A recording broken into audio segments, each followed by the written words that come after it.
that we have to provide service to the city, to become more aware of the needs of our community. We're grateful for the enthusiasm and service of many who participate in the city, of the Youth Council, Utah Foster Care, all those people who may be addressing us this evening. We ask a blessing upon them and upon their thoughts, and ours also, that we might be receptive and understanding. We say this in the name of Jesus Christ. Amen. Amen. Thank you. Please stand and repeat the Pledge of Allegiance after me.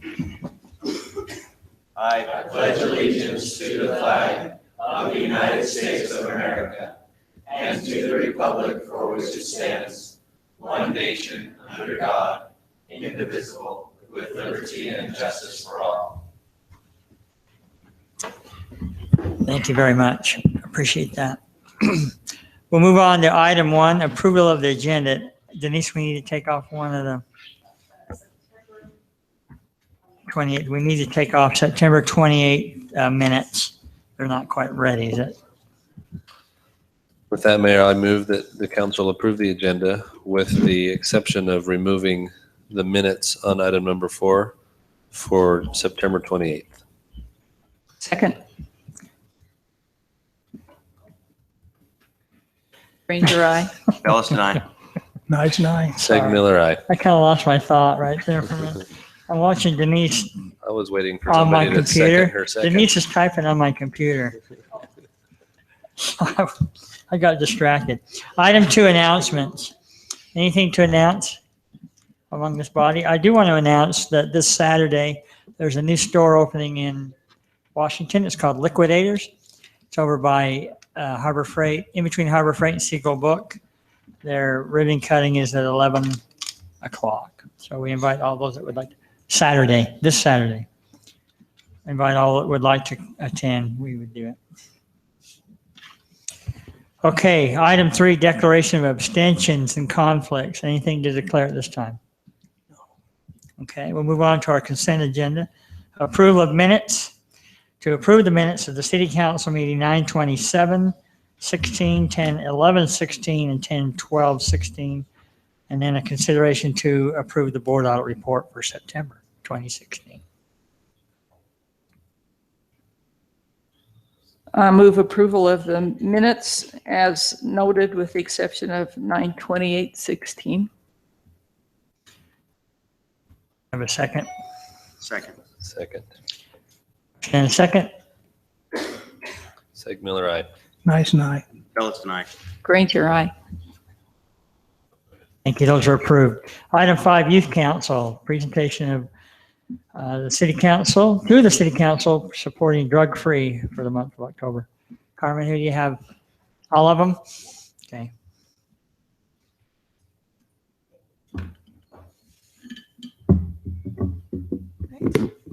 Hi, I am this year's mayor of the Washington City Youth Council, Dakota Stewart, and the council has met and we have talked about a topic we feel very strongly about, which is the drug issue within our county. So we have composed a proclamation which states, whereas the Washington City Youth Council want children and other youth to know about the dangers of drug abuse, and whereas we will ask children and other youth to follow rules about not using drugs, and whereas we will set a good example for children and other youth by not using illegal drugs, which includes tobacco, electric cigarettes, or medicine without a prescription.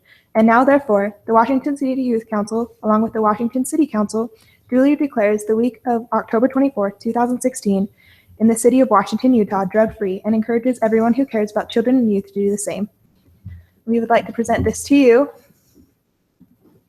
to hang in the city office.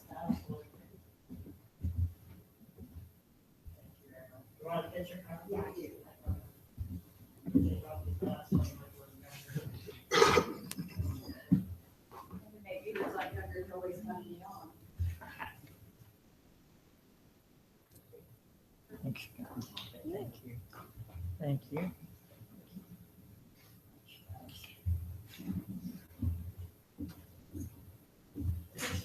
All right. So in addition, we'd also like to announce that our annual trick or treat at the Covington Mansion will be this Monday starting at dusk.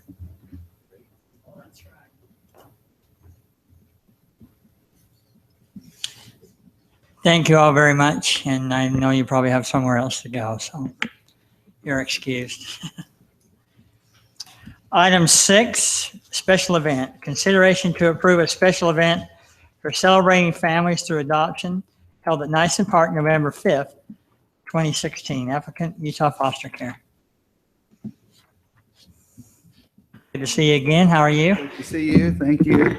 Now you'll have to forgive me. This is my very first time ever being in a city council meeting, so I don't know exactly what I'm doing, but I'll just tell you, this event is a great event. We do it in conjunction with National Adoption Month, which is the month of November, and this is actually going to be our 6th year for doing it.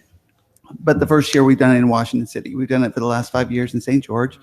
So we're going to move it over here this year, and we're excited to do that. And but we're just, the purpose of the event is to create awareness of the need for adoptive homes. You know, Utah Foster Care does that in conjunction there. These other private adoption agencies are working with us to create the awareness as well, and they'll be there at the event. It's kind of grown over the years. I think we had over, when we did it last year in St. George, we had about 200 people there total. I mean, people that came and went throughout the event, but we're just trying to get some people there. We're going to have a little bit of food. We're going to have some games and activities. Going to have a band, the Reed Family Band, that has also had adoption in their lives.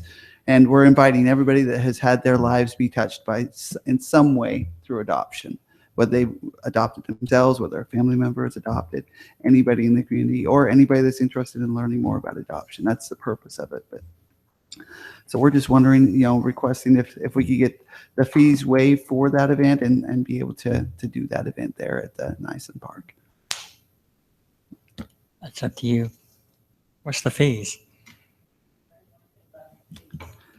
I think that was why they had us come. I don't know whether it was it's the amount of people. Okay. So I thought it was, well, maybe Wendy Boakley is the one that, and I said, what do I do with the thing? What is it for? So she just said, just go there and talk. Yeah, when there's a special event, then that's kind of that, I guess that term has some definition here. It refers to how many people you are inviting to a city location. Sounds to me like a good event, and I would support you. Okay, thank you very much. Yeah. Have you visited with our police chief and make sure that everything's okay that way? And okay. So I haven't visited with them, but if he looked it over, I don't know whether. Again, okay. Well, do you want me to submit it to you? And okay. Okay. Yeah, and we had said on that we're going to have some staff there. They're going to try to help supervise it as well. We've got myself along with the other adoption agency people, as well as I've got some other foster care people that are going to be there at the event to help supervise. We're not worried about that. There's hope she jumped through to Yeah. make sure that it comes off right. So.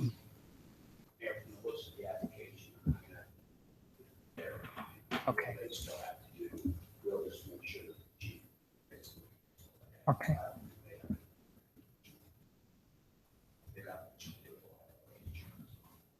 I know that your application says from 10 to 2. Yeah, well, that's the time that we'd be at the park. The actual event would be from 11:30 to 1:30. We're just trying. It'd be a 2-hour event. We're just gonna. You need to set up and take. And we're gonna have some presentations hopefully during that time to talk about adoption. We're having the foster mom of the year for the St. George Southwest region that's going to be presenting as well, talking about their story as being a foster parent and adoptive parent. So it should be fun. So hopefully we can see you guys there. And actually, I don't know, Mayor, if you'd be willing to come. In the past, we've actually had the mayor of the city come. I went last year. Mayor Pike was there. I remember. Yeah, come there and declare it as National Today's the Adoption 5th. Month. Today's the 5th. It's a Saturday.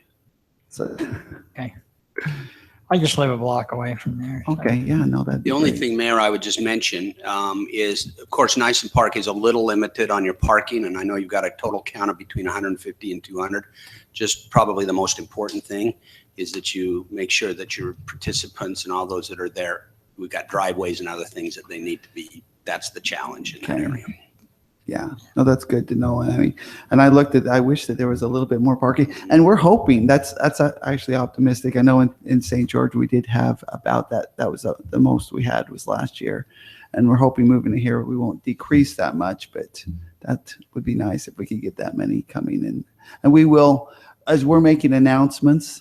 That's a good point to just because we'll have a speaker system there, and we can just say, hey, make sure that you're parking in appropriate areas. Great. So, thank you. Okay. Anybody want to make a motion to approve that special event? Mayor, I'll go ahead and make a motion that we approve the special event for celebrating families through adoption to be held at Nyson Park on November 5th. Motion and a second. Granger, aye. Bellis and I. Seg Miller, aye. All right, thank you. Thank you very much. We'll look Appreciate forward it. to seeing you there. Look forward to seeing you. Oh, there was a request for waiver of fee. I move approval of the waiver of fee. We need a second to that. Second. Okay. I have a Granger. motion and a second to do Granger, that. aye. Bellis and I. Nice night. Seg Miller, aye. Okay, thank you Thank very you. much. Make sure you get Appreciate with the it. chief, okay? Okay, thank you. Item 7, final plat. Consideration to approve the final plat for Sugar Plum in the Fields, Phase 2, located approximately 900 East, 3760 South. Applicant Faction LLC/Inch Homes. I'm not sure if I can do this tonight. I'm usually got tons of people behind me the last couple of weeks, no matter what. So it's like, thanks, Mike. Good. I'll feel a lot more comfortable. That's all I was really searching for. Bulletproof plexiglass see-through thing behind him. Would you mind? Saturday, November 5th. Utah Foster Care. Do we have something on the 5th? Going, the applicant is requesting approval of the final plat for the Sugar Plum in the Fields Phase 2 subdivision.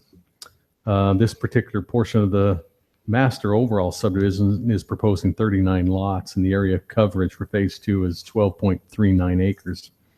The zoning at this particular location is a single-family residential 8,000 square foot, or the R18. The preliminary plat was approved back on January 8th of 2014. Staff has reviewed the request proposal, and the proposed final plat indeed conforms to the approved preliminary plat. The Planning Commission reviewed the request last week at their Planning Commission meeting, and they unanimously recommended approval for the final plat of Sugar Plum in the Fields, Phase 2, to the City Council, of course, based on findings and subject to the conditions. And these, for a change, are just our standard 5. There's no extra ones that needed to be put on this particular phase. And I'll be glad to answer any questions that the council might have. And I can drag this out if we want to stay longer, Mayor, but I don't think so. I got a question, actually. Yes. Just simple, but applications under Bush and Gudgel, but this is under civil science. Did I forget to change that? It started out under Bush and Gudgel, and this is when Brandy moved from Bush and Gudgel originally. So it actually is civil science now. The whole project started under Bush and Gudgel, but that's one of the clients she got to take I figured that was with the her. case, So I appreciate that, and we'll make note of that. yeah, she-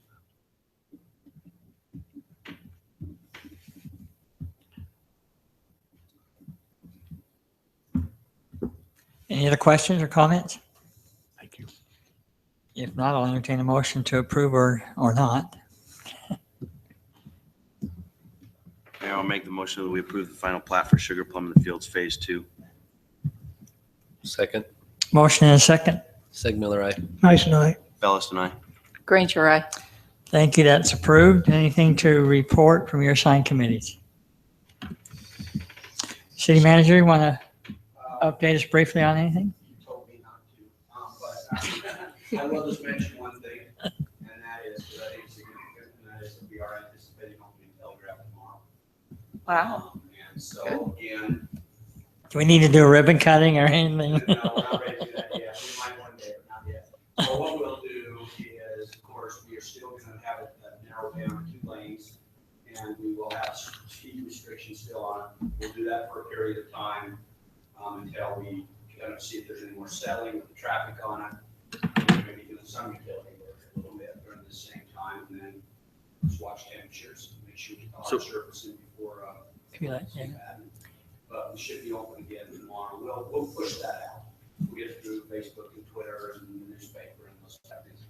We'll just do that. So did we take some of the old asphalt, grind it up and cap it with that then? So it is important if you have people ask. I mean, this is not a permanent road surface yet. Right. And so we'll try to explain that on our Facebook and that we put a temporary surface on it for a period of time so people don't think, well, this stinks. So how much work is left down at the toe of the hill? Because that's still in process, right? Yeah, what did that rainstorm do to that? Good. Yeah, the rainstorm, we didn't see any effects of it at all. So they're basically done with the project. They're just doing a few little punch list items. The Corps engineers came in and met with them on Monday. They had a couple of items that they wanted us to address down in the wash, so the contractor's in working on that. But it's just really kind of go in and dress it up. He's hoping to be completely out of there by Friday, the contractor. And then there's a totally separate contract on the repair of the utilities in the roadway. There will be, yes. Yeah, we have to do the water line and the sewer line and then reconstruct the road. The gas company has their gas line they have to replace in there as well. Are you redoing those before you bring in the milled?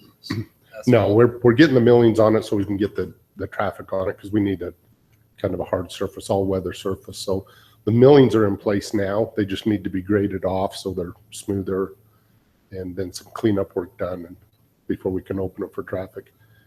And then you'll redo the utilities before you put the final asphalt layer on. Yes, the water line's about the center line of the road. The sewer line is right on the shoulder of the road towards the slide area itself. So we've actually based in the inside lanes up against the hill. That's where we'll put the traffic to where we should be able to get in and do the utilities without having to close any of the traffic down for those utility work. We're not technically putting traffic on the slide. We're putting it on the stable side of it, right? No, it still is part of the slide area, but Why? it's there's like minimal movement. And it's more of a settling issue. It's not a lateral movement. What's the reason to not get those repaired before you open traffic back? We want to make sure the hill is stabilized before we You put wanna the get new some utilities traffic in. So we're actually monitoring it, the inclinometers, we're monitoring those once a week. So we can kind of get some data build up to see how and if it's within a month, if it's very minimal movement, well, we'll go ahead and start the utility work. Are you going to put traffic on both sides so that you, No, we're just going to keep it on that inside because we don't want to base that outside lanes because then we'll have to just tear all that out when we go in to do the utilities. This way we'll run the traffic there. And I think the logic behind that is if we're going to see, even with that on the inside lane, we will see if there's any detrimental effect to the traffic because it's Yeah. still part of the slide. I don't know if you've seen the rock trucks, the big off-road trucks that have been running out there. They've been running all week on that slide area hauling material in and then they actually did measure the inclinometer yesterday and even with those big heavy rock trucks running on it, there was very, very, very minimal movement and it was more of a settlement. you know, when they did the work on the golf course, they had a video for us. We got some excellent video. We got aerial. We got some sewer line video even, if you wanted to get a DVD of that, we could. Thanks so much. Actually, Bronson Bundy in my office actually has a drone and he flew it the very before construction and then every other day during the movement of the dirt See? and then only hitting about every 3 or 4 days now because not a lot's moving, but pretty amazing. Well, I don't to even watch know if those you saw that videos. one posting we had, but it was a drone video and it had just been sped up. So it showed the trucks moving back and forth and we kind of posted that on our media to just show when we were putting the subgrade in. Yeah, that's something we could actually share with the council because we actually have it on the Google Drive. Yeah, we'll like that with a little popcorn. Okay. Thanks for all your hard work. Yeah. Okay. That's been Thanks. an additional project to your workload. Okay, if nothing else, we'll entertain a motion to adjourn this meeting. So moved. Second. Motion and a second. Granger, aye. Bellis and I. Nice night. 22 minutes. Wow. That's a new record. What'd I tell you? Don't tell Councilman Turek that we were, No, I think it's I do too, I think we.